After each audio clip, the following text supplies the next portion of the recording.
오늘 본문의 말씀을 가지고 하나님 나라 백성 간의 삶, 사실은 이 18장의 전체 주제라고 할 수 있습니다. 그래서 하나님 나라 백성이 백성 간에 어떻게 살아야 되는가 라고 할 수 있는 거죠.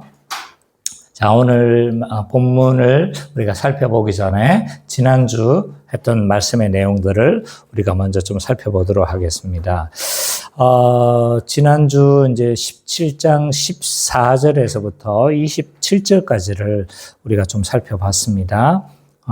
그래서 예수 그리스도께서 변화산 아래에 내려오시고 또 그 아래에서 제자들에게 벌어진 사건을 지금 언급을 하고 있습니다. 예수님이 산에서 내려오셨을 때 어떤 한 부모가 간질병이 걸린 아이가 있었는데 이 아이를 고쳐달라고 예수님께 찾아왔죠. 원래는 제자들에게 먼저 부탁을 했던 것 같습니다. 왜냐하면 제자들도 병 고치는 그런 이적들을 많이 보였기 때문에 제자들에게 아마 이 아이를 고쳐달라고 그렇게 호소를 했지만 이제 제자들은 이 문제를 해결하지 못했던 것 같아요. 왜냐하면 이제 예수님이 함께 계시지 않았고 그들의 믿음이 약해졌던 것이 분명합니다. 왜냐하면 예수님이 그렇게 말씀하고 있기 때문에. 그러면서 16절과 이제 18절을 봐보면 예수님은 제자들을 책망하시면서 자신이 직접 치유를 하십니다. 그러면서 책망하시기 전에 막 굉장히 좀 약간 신경질적인, 이런 표현을 하면 안 되겠죠, 그죠? 약간 신경질적으로 보여지는, 이런, 좀 언어를 말씀하시죠. 내가 얼마나 너희와 함께 있어야 되고, 내가 얼마나 너희를 참아야 하겠느냐, 얼마나가 두 번이나 강조되어지면서, 예수님이 굉장히 안타까운 마음들이 좀 여기에 반영이 되어져 있는 것 같아요. 이것은 예수님의 신경질적인 반응이 아니라 곧 예수 그리스도께서 십자가의 길을 걸어가야 한단 말이에요. 근데 아직 제자들이 준비되지 않는 이러한 상황들 가운데서 그 안타까움을 이렇게 표현하는 어구다라고 그렇게 생각을 하시면 될 것 같습니다. 그러면서 예수님이 이제 귀신을 쫓으시고 그 아이가 병의 원인이 귀신이었기 때문에 쫓으시니까 곧 나으셨다라고 그렇게 기록하고 있습니다. 근데 이제 19절, 20절을 봐보면 제자들은 왜 고치지 못했는가라고 했었을 때 믿음이 적은 까닭이다. 라고 말씀하셨고, 마가복음에서는 또 병행 본문에서 뭐라고 이야기를 하고 있냐면, 믿음이 적은 것으로 말하지 않고, 너희가 기도 외에는 이런 유가 되지 않는다라고 말씀하시죠. 그래서 다른 언급을 하는 것처럼 보이지만 사실은 같은 언급이다. 왜냐하면 믿음이 있는 자만이 기도하고, 기도하는 자가 곧 믿음이 있는 자다. 라는 것을 말을 했습니다. 그러면서 22절부터 23절에서는 이제 순환 예고를 두 번째로 하고 계세요. 첫 번째는 이제 가이사랴 빌립보에서 말씀하셨고, 두 번째는 오늘 갈릴리의 이방 지역을 돌아다니다가 이제 막 갈릴리에 왔었을 때 말씀하고 계시죠. 근데 이제 단순한 반복은 아니다. 왜냐하면 예루살렘으로 점점 가까워질수록 예수님은 더욱 자세하게 이것들을 하나씩 말씀하고 있다라고 할 수가 있습니다. 그러면서 24절과 27절을 보면 이제 가버나움에서 성전세를 바치는 사건에 바쳐야 되는가, 바치지 말아야 되는가 하는 문제를 봉착하죠. 그 당시 성전세는 많은 문제를 가지고 있었습니다. 국세도 아니었고, 또 형평성 문제도 있었고, 또 부작용이 많았죠. 그런 이유로 이 성전세를 안 내려고 하는 사람들이 굉장히 많았었습니다. 이럴 때 이제 제자들에게 성전세를 내라. 너와 너의 선생이 성전세를 왜 안 내느냐? 라고 했었을 때 예수님은 이제 대답을 하죠.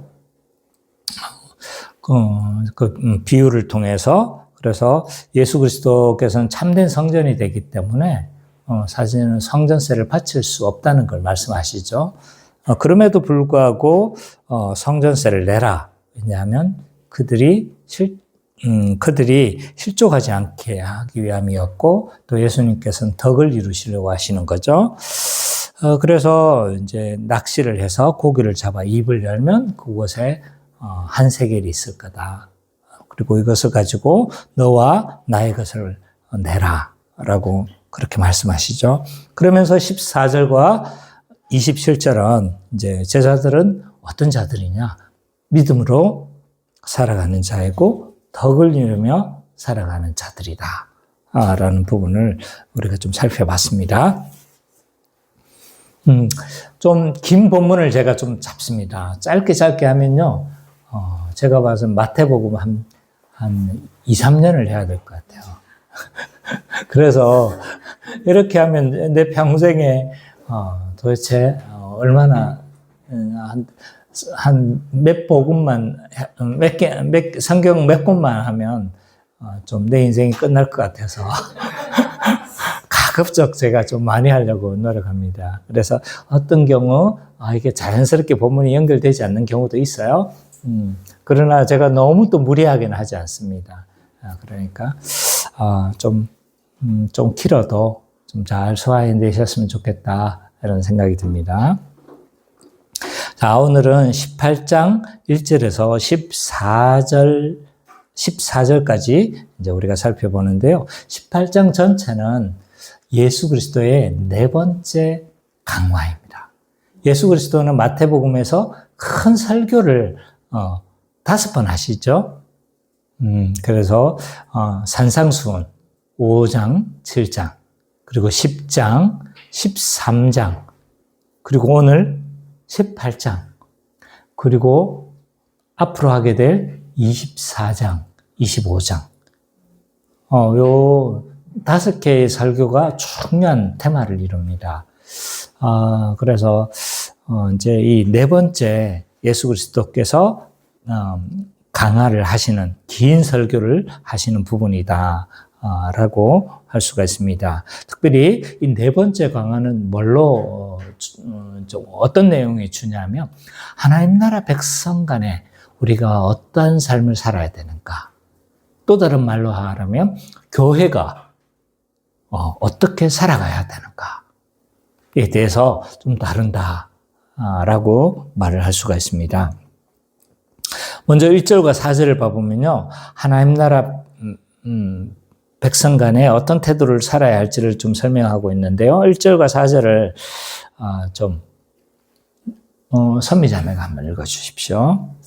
그때 제자들이 예수께 나와 이르되 천국에서는 누가 크니까? 예수께서 한 어린아이를 불러 그들 가운데 세우시고 이르시되 진실로 너희에게 이르노니 너희가 돌이켜 어린아이들과 같이 되지 아니하면 결탄코 천국에 들어가지 못하리라. 그러므로 누구든지 이 어린아이와 같이 자기를 낮추는 사람이 천국에서 큰 자니라. 아멘. 베드로는 1절에서 하나님 나라에서 누가 가장 크냐? 라고 뜬금없이 질문을 합니다. 근데 사실 뜬금없는 질문처럼 보이지만 사실 뜬금없는 질문은 아니다. 왜냐하면 앞에서 이 성전세를 바치는 사건에서 자기들의 정체가 누구인지를 좀 어느 정도 인지를 했죠. 하나님은 참된 성전이 되시고 하나님의 아들이 되시고 또는 더 확장해 보면 하나님 나라의 임금으로서 왕으로서 통치하는 메시아로서의 이런 면모들을 물론 그 앞에서도 계속 알고 있었습니다. 그러나 이 성전세 바치는 이 사건을 통해서도 다시 한번 좀 확인이 되어지는 거죠. 그래서 이 당시의 유대인들은요, 하나님 나라에도 서열이 있다고 생각한 거죠. 높은 자가 있고 낮은 자가 있다. 이런 생각을 했던 것 같습니다. 그래서 제자들은요, 예수 그리스도께서 예루살렘에 입성하면 하나님 나라가 성취될 것으로 어느 정도 기대한 것 같아요. 그렇게 되어지면 예수 그리스도께서 왕으로 통치하실 것이고 자기는요, 우와, 이제 뭡니까? 어느 정도 자기들은 그래도 좀 어떤 높은 자리를 차지 않을까. 정치적으로 이것들은 생각을 했던 거예요. 그러니까 예수 그리스도께서 완전히 세상을 갈아엎으시고 그 새로운 세상을 만들게 되어질 텐데 그곳에서 우리는 아마 왼팔, 오른팔 이 정도 좀 생각을 기대하고 있었던 것 같습니다. 그래서 그 하나님 나라에서 자신들이 어떤 위치에 있는지 확인해 보고 싶었던 것 같습니다. 거기에다가 베드로는 자신이 있었습니다. 왜냐하면 아무도 안 보여준 하나님의 예수 그리스도께서 변모하신 이 영광스러운 모습을 누구는 목격한 거예요? 베드로와 다른 두 제자, 세 명만 봤던 거죠. 그러니까 최소한 나는 3위 안에는 든다. 이런 좀 이런 기대들을 가지고 있었던 것 같아요. 그래서 자기들은 변호사네는 3명만 데려갔으니까 자신들은 우월한 위치에 좀 있을 거라고 어느 정도 생각을 했던 것 같아요. 어쨌든 제자들은요, 예수 그리스도는 십자가에 가까이 가면 갈수록 자꾸 낮은 데로 가시는 거예요. 계속 죽음으로 향하고 모욕당하시는 길로 가고 고난의 길로 가시는데 제자들은 십자가가 가까워질수록 지금 어떤가요? 반대의 성향을 보이는 거예요. 마음이 높아지고 그곳에서 자기들이 어떤 위치일까? 어떤 높은 자리를 차지할까? 이런 마음으로 지금 엇갈리고 있다. 동상이몽을 가지고 있다. 그렇게 할 수 있습니다. 자, 이런 질문에 대해서 예수님은 뭐라고 말씀하시냐면 하나님 나라에서 평가 원리가 어떠한지에 대해서 말씀하시는 거죠. 예수님은 말씀하신 게 뭐예요? 하나님 나라는 어린아이와 같은 자가 천국에서는 큰 자이다. 하나님 나라에서는요, 어린아이와 같은 자가 큰 자다. 라고 말씀하시는 거죠. 어린아이와 같다는 게 뭘까요? 네? 낮은 사람. 예. 틀리지 않았습니다. 다른 사람의 의견을 더 들어보고 싶어서요. 어린아이와 같은 여러 특성이 있겠죠. 그죠? 어린아이는 어리석기도 해요. 그죠? 왜냐하면 사탕 몸에 해로운데 어떡합니까? 그 당근 막 먹으면서. 그래도 견디는 몸이니까. 근데 어리석기도 하고 이런 다양한 특징이 있겠지만 예수 그리스도께서 이 어린아이와 같다라고 했었을 때 이 어린아이의 어떤 한 특징을 말씀하고 싶었던 거겠죠. 그죠? 아마 모든 학자들은 이 어린아이의 어떤 특징을 말하는 것으로 이해를 하냐면 어린아이는 스스로 생존하지 못합니다. 그러니까 누구에게 의존합니까? 어른에게 또는 부모에게 의존하듯이 어린아이처럼 우리 신자가 어떠한가요? 어린아이처럼 내 힘으로 살아가지 않고 오직 하나님만이 나를 공급하시고 하나님만이 나의 안녕을 보장하시고 하나님만이 나를 지킬 것이라고 믿는, 발복으로 치자면 심령이 가난하여서 오직 하나님만 의존하는 자를 어린아이로 지금 말씀하시는 것 같아요. 너무 말이 길었죠, 그죠? 어쨌든 이 심령이 가난해서 오직 하나님만 바라고 하나님만 의존하는 자를 어린아이라고 여기서 말씀하시는 것 같아요. 그래서 이 천국에서 큰 자는 하나님 앞에서 어린아이처럼 겸손한 거죠. 자신의 힘으로 살아가려고 하지 않고 오직 하나님의 공급하심과 하나님만이 나를 도우시고 하나님만이 나의 안녕을 보장하신다는 걸 믿고 하나님만 철저하게 의존하는 이런 어린아이와 같은 자가 하나님 나라에서는 크다 라고 그렇게 말씀하고 있습니다. 그러면서 5절과 9절을 봐보면요. 이 5절과 9절에서는 이처럼 겸손한 자들이 공동체 가운데서 어떠한 태도를 취해야 될지 설명하고 있어요. 먼저 5절을 보니까 예수님은 나로 인하여 어린아이를 영접하라 라고 말씀하고 있는 거죠. 여기서 말하는 어린아이는 누구를 말할까요? 육신적으로 요만한 어린아이를 말하는 걸까요? 아니죠, 그죠? 일관성이 있어야 되겠죠? 여기서 말하는 어린아이는 그런 어린아이가 아닙니다. 마태복음에서 어린아이, 또 옛날 번역에는 소자라고 번역이 되어져 있습니다. 소자. 이 소자에게 한 것이 곧 내게 한 것이니라 라고 소자라고 번역되어졌는데 어린아이, 소자라고 언급된 대부분은 뭘 의미하냐면 신자를 의미합니다. 신자. 그래서 마태복음의 특별한 용법이에요. 다른 모든 서신에서는 그렇지 않아요.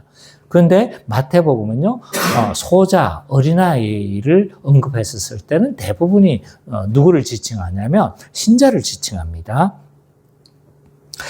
그래서 실제로 나이가 어린아이를 말하지 않고 어린아이처럼 전적으로 하나님을 의지하고 겸손한 사람을 말하고 곧 다른 말로 말하면 신자를 지칭한다라고 할 수가 있습니다. 그 근거가 뭘까요? 6절 한번 보세요. 6절에 보니까 나를 믿는 작은 자라고 되어져 있죠. 그죠?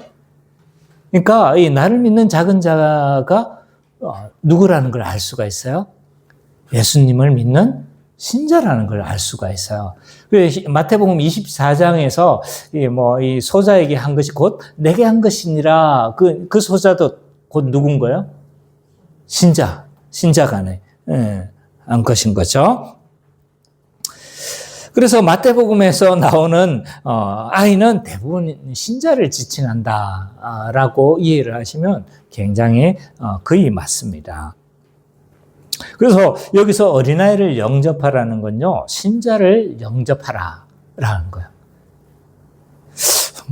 우리 신자 영접 안 합니까?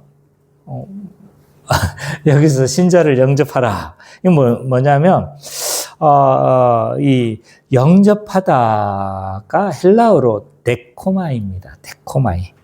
받아들이다, 환영하다, 환대하다 라는 의미를 가지고 있습니다. 그러니까 신자를 어떻게 하라는 거예요? 환영하고 그냥 이렇게 잘 오셨어요, 반갑습니다 이 말이 아닌 거죠. 우리가 서로 마음을 열고 어떻게 해야 된다는 거예요? 받아들여야 된다는 거예요. 환영해야 된다는 거죠. 성도가 서로 간에 받아들여야 된다라고 그렇게 말을 할 수가 있습니다. 그래서 어린아이를 영접하라, 이 말은 신자를 어떻게 하는 거예요? 서로 받아들이고 서로 전적으로 환대하고 이게 또 다른 말로 말하면 성도의 교제가 어떻게 돼야 된다는 거예요? 친밀한 교제가 이루어져야 된다 라고 그렇게 말을 할 수가 있는 거죠. 그러면서 6절과 9절에서는 받아들이지 않으면 어떻게 되겠습니까? 실족하게 되겠죠. 그죠? 받아들이지 않음으로 말미암아 실족하는 일이 얼마나 큰 일인지에 대해서 설명하는 거야. 성도를 우리가 받아들이고 한 지체, 한 몸을 우리가 받아들여야 되고 막 우리가 한 몸으로 살아야 되는데 받아들이지 않고 막 이 사람을 뭐 한 거죠? 왕따를 시켜서. 그래서 이 사람이 실족이 되어졌어. 그럼 이것이 얼마나 큰 일인가에 대한 설명을 하고 있는 거죠. 그래서 이 실족 간다는 것은 그 6절과 7절에서 등장하는 실족시키는 자가 등장하는데 아까 5절에서 등장했던 영접하는 자와 서로 대조되고 있어요. 영접하는 자는 받아들이는 자고 실족하는 자는 어떻게 해서든 복음을 믿지 못하도록 뭐하게 하는 거예요? 막아서는 온갖 행동, 언어 이런 모든 것들을 통칭한다 라고 할 수 있는 거죠. 그래서 뭐 예를 들어서 그가 이렇게 어떻게 지내든 아무 상관하지 않고 그냥 내버려 두는 거 이건 뭘까요? 실족시키는 거죠. 그렇죠? 이건 소극적으로 실족시키는 거예요. 더 적극적으로는 어떻게 하는 거예요? 이 사람이 교회 안에 적응하지 못하도록 비방하고 또 죄를 짓게 하고 무시하고 모욕하고 이런 모든 것들. 그래서 이 사람을 받아들이지 않고 막아서는 온갖 언어와 행동들을 실족해 하는 자다라고 말을 할 수 있는 거죠. 그래서 6절에 보면 이 소자를 실족하는 일들이 얼마나 엄중한지에 대해서 설명해요. 이렇게 술접게 하는 자는 어떻게 된대요? 연자맷돌을 목에 달아 깊은 바다에 빠지는 것이 더 낫다. 예수님 입에서 이렇게 막 어마무시한 말씀이 나온 거예요. 예수님이 이렇게 웬만하면 이렇게 말씀 안 하세요. 아주 막 그 바리새인과 서기관같이 뭐 똑사이 자식들아 안고서는 이렇게 험하게 말씀하시지 않는데 뭐 하는 거예요? 연자맷돌이 뭘까요? 연자맷돌이 뭔 거예요? 곡식 빻는 맷돌이긴 해요. 맞아요. 일반 맷돌은 손으로 돌리잖아요. 그러니까 이거 일반 맷돌도 하나 들면 뭐 엄청 무겁거든요. 근데 연자 맷돌은요, 소나 노새가 뭐는 이렇게 뭐 이런 거 있죠. 이게 좀 뭐하지만 이렇게 빙글빙글 막히게 소가 뭐 하는 거예요. 지금 뺑글뺑글 돌리는 맷돌을 연자 맷돌이라고 합니다. 그러니까 하나 무게가 어느 정도 될까요?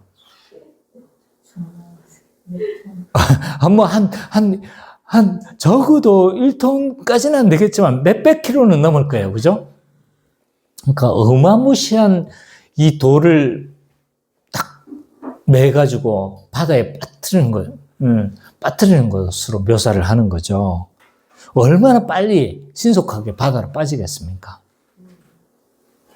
이런 강조의 표현을 통해서 형제를 받아들이지 않는 것이 그리고 그 형제를 실족해 하는 것이 얼마나 엄중한지를 지금 표현하고 있는 겁니다.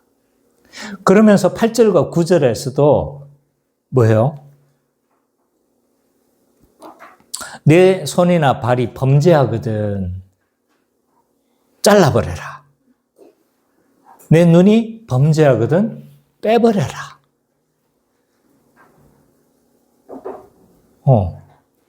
이렇게 말씀하고 있는 거죠.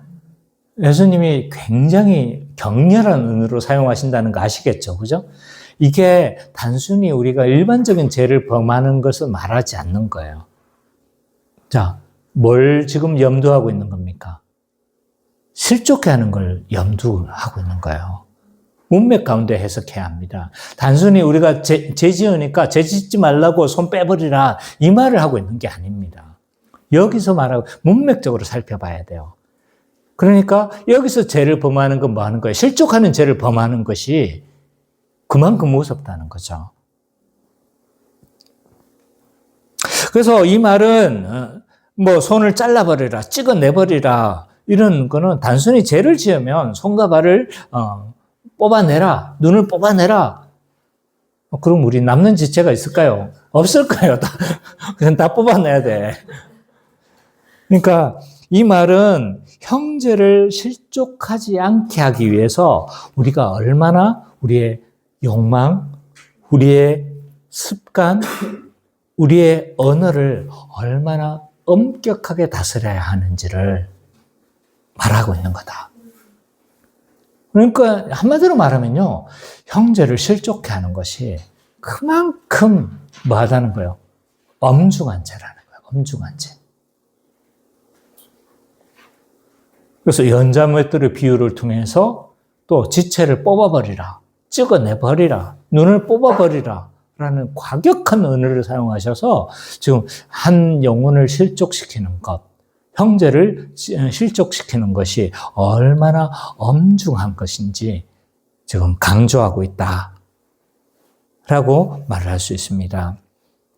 그러면서 10절과 14절을 봐보면요, 한 영혼이 그렇게 소중하기 때문에 귀하게 여겨야 되고, 그 한 영혼이 실족하게 되면 또 어떻게 하라는 거예요? 회복시키라는 거예요. 회복시키라. 그 99마리의 그 양 비유 이후에 어떻게 그러면 회복시킵니까? 그게 권징의 내용인 거예요. 문맥이 어떻게 흘러가는지 아시겠죠? 그러니까 한 영혼을 이제 9마리의 비유를 통해서 그 한 영혼이 얼마나 귀하고 그 한 영혼을 잃어버렸었을 때 회복해야 함을 말하고 있는 거죠. 10절과 14절을 우리 정길 형제가 한번 읽어주십시오. 그러니까 이 작은 자 중에 하나도 없음 여기지 말라. 너에게 말하노니 그대 천사들이 하늘에서 하늘에 계신 내 아버지의 얼굴을 항상 배우느니라. 너희 생각에는 어떠하냐? 만일 어떤 사람이 양 100마리가 있는데 그 중에 하나가 길을 잃었으면 그 99마리를 산에 두고 가서 길 잃은 양을 찾지 않겠느냐? 진실로 너에게 이르노니 만일 찾으면 길을 잃지 아니한 99마리보다 이것을 더 기뻐하리라. 이와 같이 이 작은 자 중에 하나라도 잃는 것은 하늘에 계신 너희 아버지의 뜻이 아니니. 아버지의 뜻이 아니고 소자를 잃어버렸을 때 회복시켜야 된다라고 말을 하고 있죠. 땅의 관점에서 보면요, 우리가 세상적 관점에서 보면 소자는 되게 무가치합니다. 근데 하늘의 관점에서는요, 매우 존귀하다라고 강조를 하고 있습니다. 10절을 봐보면요, 소자를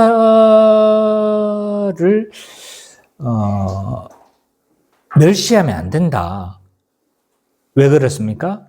그들은 항상 하늘의 아버지의 얼굴을 항상 뵙는 자라는 거예요. 여러 해석들이 있지만 제가 좀 쉽게 풀어서 설명한 겁니다.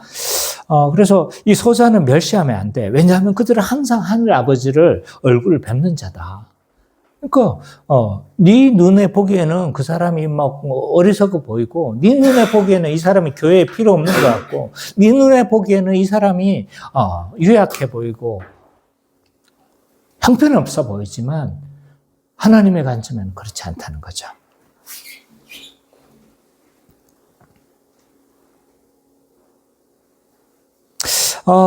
그러면서 13절과 14절을 보면 9마리 양과 1마리 길 잃은 어린 양이 등장하는데요. 9마리의 양은 뭡니까? 공동체 안에서 신실하게 머무는 자들입니다. 하나님을 의지하는 자입니다.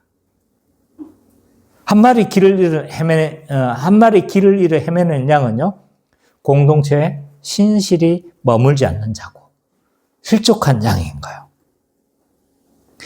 길을 잃어 헤매는 이 한 마리 양은요, 남아있는 9마리의 양에 비하면 높은 가치를 가지고 있지는 않습니다. 그럼에도 불구하고 하나님은 이 한 마리 어린 양을 잃어버리는 것이 하나님의 뜻이 아니다 라고 말씀하고 있는 거죠. 한 영혼의 귀중함을 예수님은 이 비유를 통해서 역설하고 있다. 그래서 1절과 14절을 우리가 좀 정리를 해보면요, 예수님은 한 영혼의 귀중함을 알아 실족하지 않도록 겸손하게 서로 영접하며 잃어버렸을 때 회복시키라고 하신다. 다시 한번 정리해 보겠습니다. 예수님은 한 영혼의 귀중함을 알아 실족하지 않도록 겸손하게 서로 영접하며 잃어버렸을 때 회복시키라고 하신다. 라고 정리할 수가 있습니다. 그러면 오늘 이 말씀을 우리에게 우리의 삶과 연결해서 좀 적용해 보도록 하겠습니다. 첫 번째로 교회는 어린아이처럼 하나님을 의존하는 겸손한 자입니다. 예수님은 하나님 나라는 어린아이와 같은 자가 천국에서 큰 자다라고 말씀하고 있는 거죠. 어린아이와 같다는 건 뭡니까? 어린아이는 스스로 생존하지 못하고 어른에게 또는 부모에게 의존하며 살아가듯이 어린아이처럼 신자는 심령이 가난해서 오직 하나님만 바라고 하나님만 의존하는 자를 소자라고 말을 하고 있고요. 이렇게 하나님을 의존하는 자는요, 우리의 삶 가운데 어떤 특징이 나타나냐 하면, 이 하나님을 의존하는 자는 기도로 무릎 꿇어 기도하는 자가 하나님을 의존하는 자다 라고 말을 할 수 있습니다. 하나님을 의존하는 자는요, 결코 자기 자원으로 살아가려고 하지 않습니다.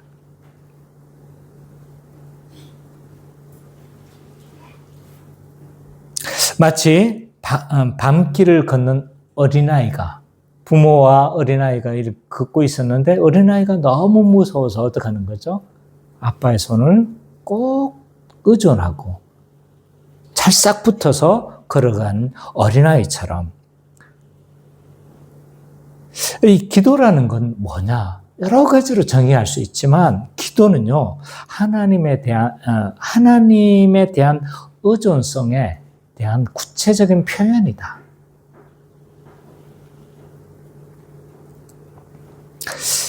그렇기 때문에 하나님을 의존하는 사람은 기도할 때요,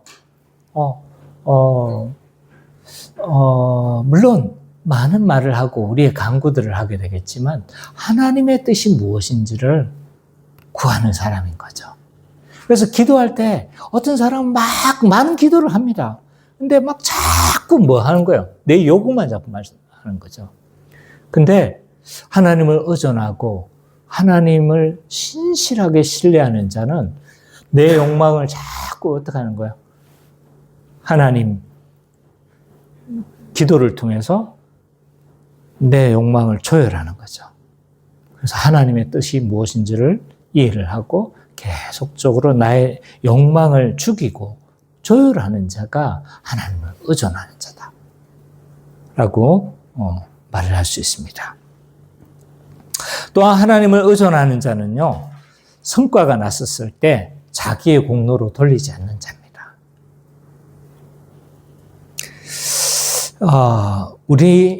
우리는요, 조금만 나에게서 성과가 나면 내가 했다고 생각을 하고 심지어 내가 했다는 것을 드러내려고 합니다. 그렇지 않나요? 제가 축구를 하다 보면요, 제 축구 포지션이 뭘까요? 주로? 저는 별명이 주민재입니다. 그러니까 수비의 왕이죠. 그래서 수비 특별히 센터백이 아니고 윙백이에요. 윙백. 그래서 윙백을 제가 선호하는데 막 해가지고 막 게임을 하다 보면 이길 때가 있어요. 그럼 누구 공로라고 생각할까요? 제가. 역시 내가 여러 개 막았어. 내 공로가 있었기 때문에 오늘 이 게임은 이겼어 라고 생각하는 거죠. 골키퍼는 뭐라고 생각할까요? 내가 잘 막았지. 공격하는 사람은요, 내가 골을 넣었기 때문에 이겼다고 생각을 하죠. 그래서 우리는 조금만 어떤 성과가 나면요, 다른 사람의 공로라고 생각하지 않고 누구의 공로라고 생각하냐면 내 공로라고 생각합니다. 내가 잘했기 때문에, 그리고 이것을 드러내고 싶어 하는 것이 본성이고, 누군가가 이것을 말해주면, 오늘 주민재 선수 때문에 이겼습니다. 이러면 어떡합니까? 야, 그날은 이제 끝나는 거예요, 그냥 아이스크림 쏘는 날인 거죠. 그죠? 네. 근데 하나님의 은혜를 아는 우리는 이제 어떤 자로 바뀌냐면, 모든 나의 결과와 성과가 하나님의 도우심과 하나님의 그 이끄심 때문에 나타났다는 걸 아는 사람인 거죠. 그렇기 때문에 이 성과가 났었을 때 우리는 어떻게 해야 되냐면, 내 공로로 삼으려고 하는 이 본성과 싸울 필요가 있어요. 우리는 끝없이 내 공로로 삼으려고 하거든요. 근데 은혜를 아는 우리는 어떻게 되는 거예요? 이런 본성과 싸우는 거죠. 이 설교 조금만 반응이 좋으면 오늘 좀 여러분들 몇 명 웃으셨어요? 그러니까, 반응이 좋으면 어떻게 하냐면, 야, 내가 잘 준비해서 어제 역시 내가 열심히 준비하니까 좋은 결과가 나타나는구만. 이런 생각할 수 있는 거죠. 이런 본성과 싸우시라는 거예요. 이런 본성과. 우리가 그분을 알면 알수록 나에게는 그런 능력이 없다는 사실을 알아야 돼요. 물론 하나님께서 나에게 재능을 주셨죠. 근데 아무리 재능으로 해도요, 하나님을 이끄시지 않으면 결과가 나지 않습니다. 따라서 하나님을 의존하는 자는요, 성과가 났었을 때 자기의 공로가 아니기 때문에 하나님께 합당한 찬양을 돌리는 자다 라고 말을 할 수 있습니다. 또한 마지막으로 하나님을 의존하는 자는요, 낮은 곳에서도 얼마든지 섬길 수 있는 자가 하나님을 의존하는 자다. 하나님을 의존하는 사람은요, 자신에게 부어진 은혜가 과분하다는 거 압니다. 왜냐하면 하나님을 의존하는 사람은요, 자신의 능력 이상을 경험합니다. 예를 한번 들어볼까요? 베드로는 예수님을 만나지 않았다라면 그는 평생 동안 업으로서 그냥 거저 그런 인생을 아마 살았을 거예요. 근데 그리스도를 만나고 그리스도와 함께함으로 그는 그의 능력 이상을 경험합니다.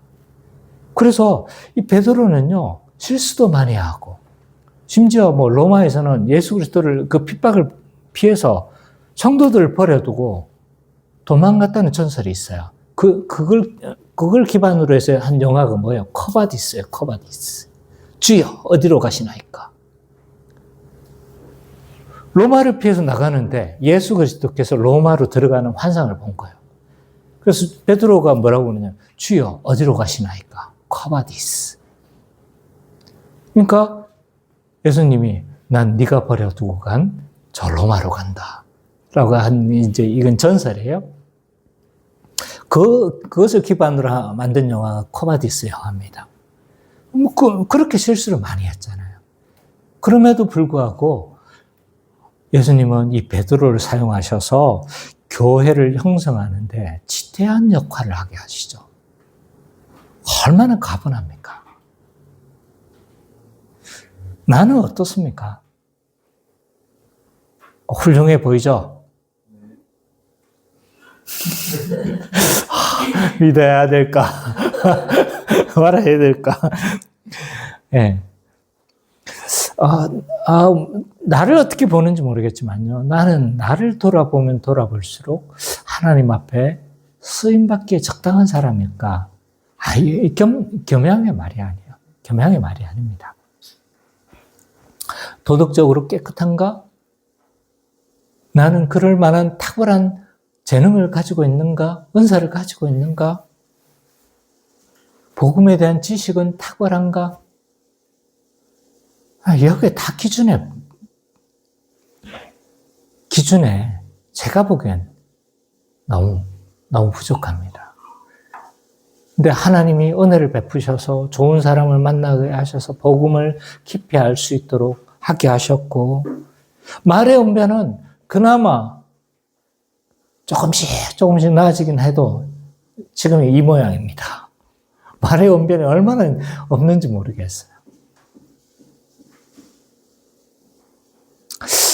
돌아보면요, 하나님께서 나를 붙드셨기 때문에 지금 이 정도의 쓰임새, 그냥 그나마 이제 조금 쓸만하다 정도로 되어진 거죠. 그렇기 때문에 자신이 얼마나 큰 은혜를 입었는가를 알기 때문에 얼마든지 뭐 할 수 있는가요? 낮은 곳으로도 갈 수 있는 이런 자인 거죠. 자, 두 번째로, 큰 두 번째입니다. 교회는 서로 영접하여 실족하지 않도록 유의해야 합니다. 하나님의 백성 간에는 어떻게 살아야 합니까? 서로 영접해야 합니다. 서로 받아들여야 합니다. 그래서 받아들이다, 환영하다, 환대하다, 데코마이. 그래서 이 성도는요, 서로 간에 여러 흠이 있고 결함이 있고 부족하다 할지라도 뭐 해야 되냐면 서로 받아들여야 되는 거예요.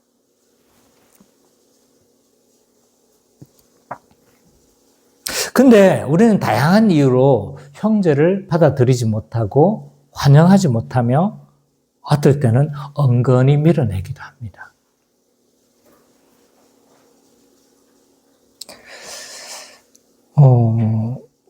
다양한 이유들이 있겠죠.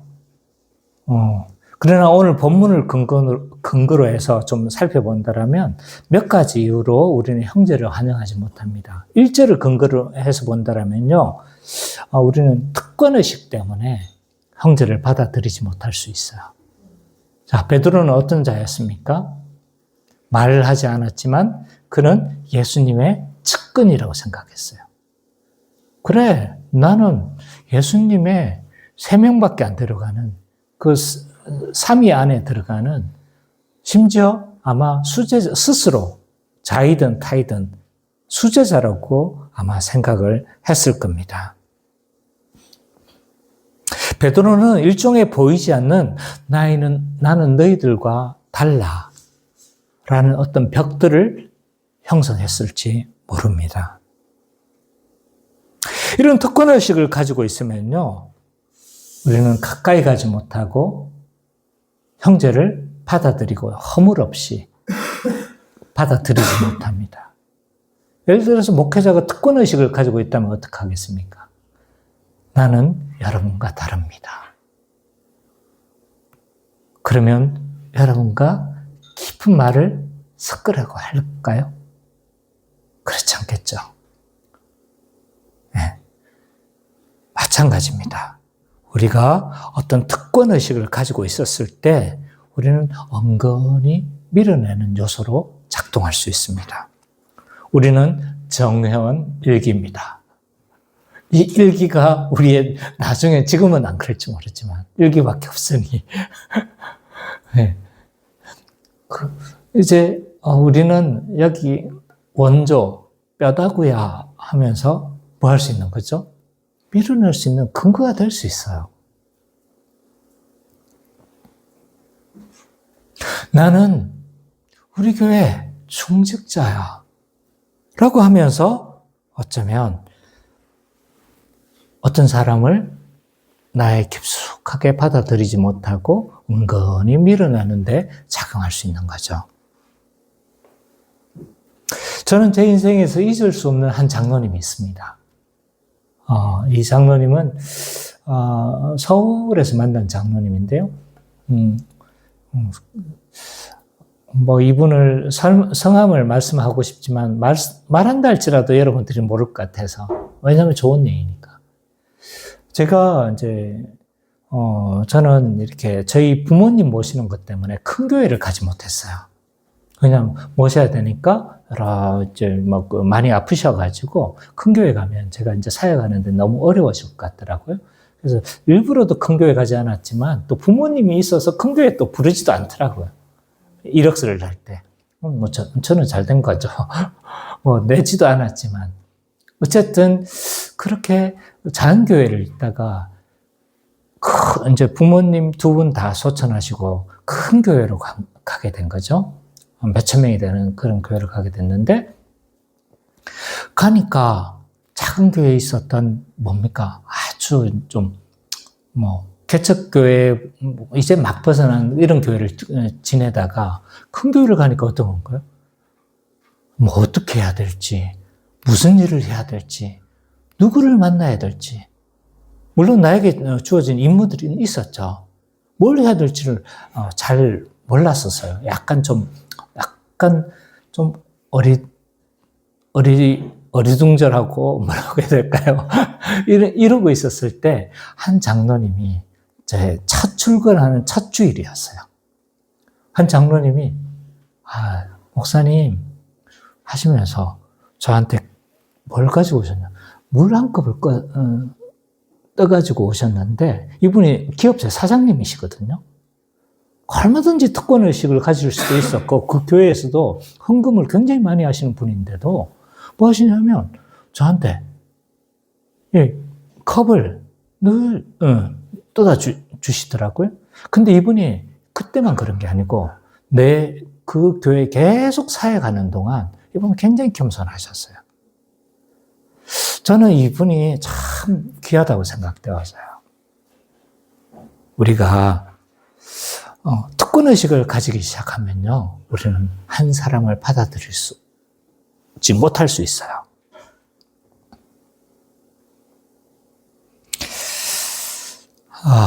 그래서 이처럼 우리는, 예수님은 교회된 자들에게 뭐라고 말씀하시냐면 환영하고 환대해야 된다. 그렇지 않으면 너희가 뭐와 같이 심판을 받을 거라는 거예요?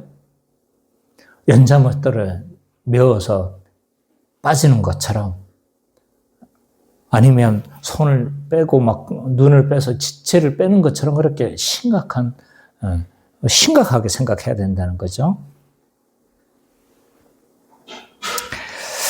또 하나 이제 다른 이유를 더 생각해 본다라면 12절과 14절을 관련해서 좀 생각해 보면, 하나님의 마음을 모르기 때문에 우리는 형제를 환대하고 환영하지 못할 수도 있다. 하나님의 마음은 어떻습니까? 비록 효율성이 없고 공동체 안에 머물지 않는다 할지라도, 또 공동체 안에 피해만 주는 사람인 것 같아 할지라도 어떡한 거죠? 예수님은 그 99마리 양도 사랑하셨겠지만 한 마리 잃어버린 양도 사랑하셨음을 우리는 보이는 거죠. 근데 우리는 이런 하나님의 마음을 잘 몰라서 한 영혼이 얼마나 중요한지 우리는 모를 수 있는 거죠. 저는 이 개척을 하다 보니까 한 사람 한 사람이 얼마나 소중한지, 전 아직도 잘 모를 거예요. 근데 이제 삼미자매랑 우리 가족이랑 계속 예배를 드렸었을 때, 한 사람이 왔었을 때 제가 어떤지 아세요? 1000명이 서 있는 것 같았어요. 갑자기 톤이 높아지고 설교가 힘이 나고, 김기혜 성도님 처음 오신 줄 아시죠? 얼마나 힘차게 했는지 아시죠? 네. 회원자매 정길이 왔었을 때 제가 얼마나 좋아가지고 제 안에서 그냥 춤을 추고 있었는데 못 느꼈을 거예요. 그런 거죠. 근데 이런 하나님의 우리는 마음을 모르면 어떠냐면,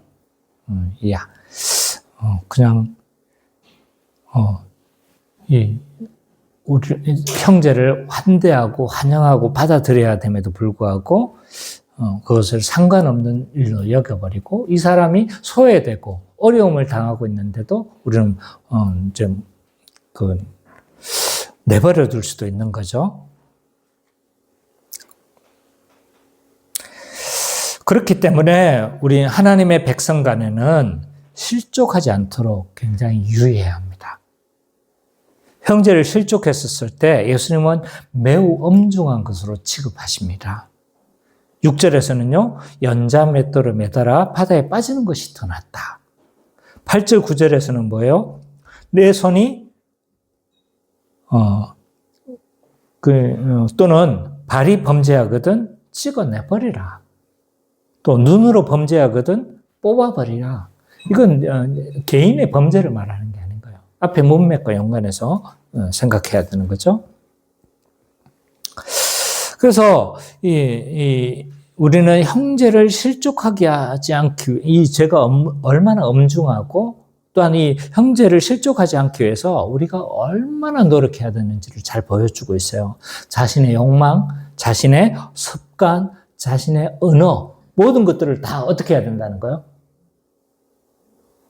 다스려야 된다는 거예요. 다스려야 된다는 거예요. 나는 원래 이래. 나 원래 이렇게 말 화끈해. 뒤끝 없는 사람이야. 뒤끝은 없기는. 얼마나 상처를 주면서. 그렇게 자기를 합리화해서는 안 되고요. 이걸 다스려야 된다고 이야기를 하는 거예요. 너 그렇게 말 함부로 해? 그럼 너 뜯어내. 라고 말씀하시는 것과 지금 동일한 거예요. 너 함부로 그렇게, 형제를 대해? 너 손 뜯어내. 이 말과 같은 거죠. 다스려야 된다는 거예요. 다스려야 된다. 스스로를 합리화해서는 안 됩니다. 그러므로 우리는 형제를 실족하지 않도록 굉장히 유의해야 되는 거죠. 신학적으로 봐도 형제를 받아들이지 못하고 실족하게 되는 것은 굉장히 좀 뭐라고 해야 될까요? 커요. 그 죄의 엄중함이 큽니다. 왜냐하면 예수 그리스도께서 성령으로 하나 되게 하신 것을 실족하게 했으면 뭐 한 거예요? 떼어낼 수는 없겠지만 뭐 한 거와 같죠. 그런 행위 자체가 적그리스도적인 행위예요. 적그리스도적. 그리스도는 하나가 되게 하셨는데 우리가 막 분열시키고 떼어내고 막 떨어지게 한다라면 그 행위는 뭐예요? 적그리스도적이죠. 산상수훈에서는 뭐라고 말씀하고 있냐면 형제와 화해하는 것이 뭐보다 앞선다는 거예요? 예배보다 앞선다고 이야기를 해요. 교회론적으로 보면요, 형제를 실족하는 것은 4대 속성을 훼손하는 겁니다. 그러므로 우리는 실족하지 않도록 유의해야 합니다. 나의 사소한 은행, 나의 사소한 습관, 이런 것들을 통해서 실족하지 않도록 다스려야 하고 철저하게 이 모든 나의 언어의 습관, 이런 모든 것들을 다스려야 된다. 그리고 만약 실족하게 되어졌다라면 회복을 위해서 힘써야 된다. 라고 말씀하고 있는 거죠. 그 회복을 위해서는 다음 주 살펴보도록 할게요. 예. 이처럼 신자는 어린아이처럼 하나님을 의존하고 성도 간에는 서로 영접함으로 실족하지 않도록 유의하는 우리 기쁨의 교회 모든 성도님 되시기를 간절히 축원합니다. 아멘.